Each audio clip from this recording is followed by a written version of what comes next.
Welcome back to another explainer. Today we're diving straight into a fascinating tug-of-war right at the very heart of modern Indian democracy. It's essentially the ultimate clash between these grand, perfect ideals written on paper and the incredibly messy, complex realities lived out on the ground.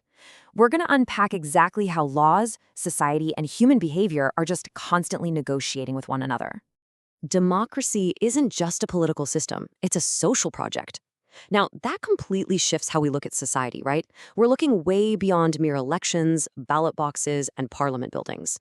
Instead, we want to see how these sweeping, beautiful constitutional ideals actually negotiate with deeply rooted everyday social realities.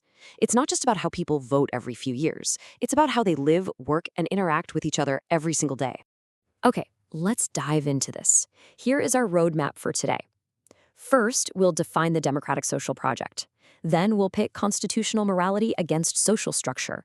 We'll look at some historical perspectives, explore bridging the gap through reform, and finally wrap up with why this is an unfinished project.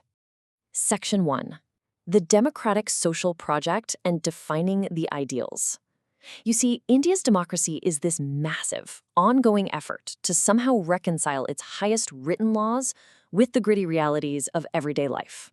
Which brings us right to a foundational concept from the architect of India's constitution himself, Dr. B.R. Ambedkar. He called it constitutional morality. Now, what is that? It's basically a culture of respect for liberty, equality, and fraternity that reaches way beyond government buildings. Ambedkar strongly warned that political democracy simply cannot survive without social democracy. The ideals literally have to live in the culture and in the minds of the people, not just inside the courtrooms.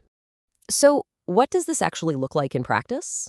Well, it means a deep respect for the rule of law, aggressively protecting individual rights, and demanding absolute equality before the law. A real commitment to justice and dignity. And these aren't just, polite suggestions. They were designed with an incredibly ambitious goal in mind, to envision a society completely free from discrimination, whether that's based on caste, religion, gender, or class. Moving to Section 2, constitutional morality versus social structure. Because while the Constitution provides these lofty ideals, it's the society that actually dictates the practice. Think of it this way. Indian society is built around deeply embedded social relations.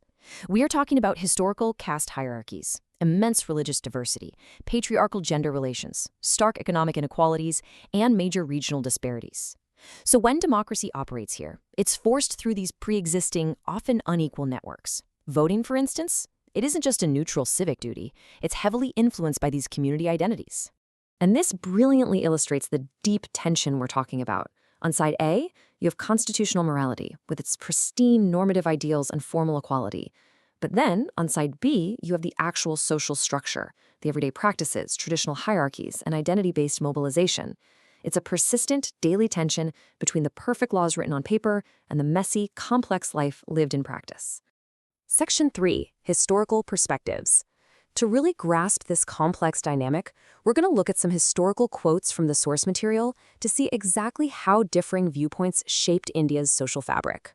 First, the source material presents a stark perspective from Dr. Ambedkar regarding the June 1947 partition plan. He stated, "The destiny of the nation was greater than dignity of the leaders." Here, Ambedkar was highly critical of the passive acceptance of the partition plan by other prominent leaders. He argued firmly that prioritizing the nation's destiny and its true democratic integrity simply had to come before preserving the prestige of the political leadership of the time. Next, we look at a 1940 speech by Syama Prasad Mukherjee. The text notes he stated, "We have thus not only to regain and retain our political liberty, but also reconquer our lost faith in the eternal truths of Hindu religion and philosophy, overcoming the shrewd British policy of divide and rule." Mukherjee was calling for a consolidation of Hindus, a term he defined very broadly to include anyone regarding India as their fatherland, spanning Buddhists, Jains, and Sikhs. He heavily critiqued British divide and rule tactics and envisioned synthesizing ancient ideals with modern requirements to rebuild society. To contextualize the global power dynamics of that exact era, the source material also references Professor E.H. Carr in 1945. He wrote, "By herself, Great Britain is no match for the other great multinational units, and might be well on the way to become a secondary power." This analysis of international politics is used in the text to validate the complexities of those British divide and rule strategies we just discussed, showing how Western powers were desperately maneuvering to maintain influence on the global stage as their direct power waned. All right, on to Section 4, Bridging the Gap Through Reform. Let's shift gears and look at how modern politics attempts to actually hack this social structure and solve these ongoing tensions. Now, what's really interesting here is how specific, deep-rooted social issues are met with highly targeted political reforms. To combat historical exclusion, we see affirmative action policies and reservations for marginalized castes and tribes. To counter centralized power, the Constitution decentralized governance right down to the village level. And to force slow-moving social change regarding gender and privacy, we see proactive judicial activism. Each one of these is a specific intervention designed to give power back to marginalized voices. Sociologically speaking, these reforms act a bit like a domino effect. First, they create institutional spaces for marginalized voices. Second, they actively reshape what rights people actually expect to have. And finally, they gradually transform those deeply held social norms through active participation. It frames democracy not as a static, boring rulebook, but as an active, living process of social negotiation. Which brings us to our final section, an unfinished project. As we move toward our conclusion, we have to acknowledge a hard truth. Passing a law doesn't automatically transform a society overnight.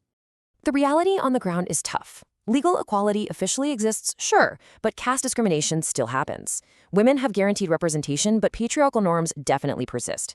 Cultural norms evolve incredibly slowly, and elite groups often resist these changes, proving that real social transformation is gradual, messy, and highly contested. So the crucial point is this: moving toward a truly inclusive future requires a multi-pronged approach. We have to continue to strengthen democratic institutions, expand social justice policies, actively encourage civic participation, and most importantly, promote education that fundamentally fosters democratic values. Because a democracy ultimately survives only when its citizens internalize those values of equality, dignity, and mutual respect in their daily lives. It literally has to be inside us, not just written down on paper. Which leaves us with a final provocative thought to ponder. How much do your own society's written rules actually match its unwritten social codes?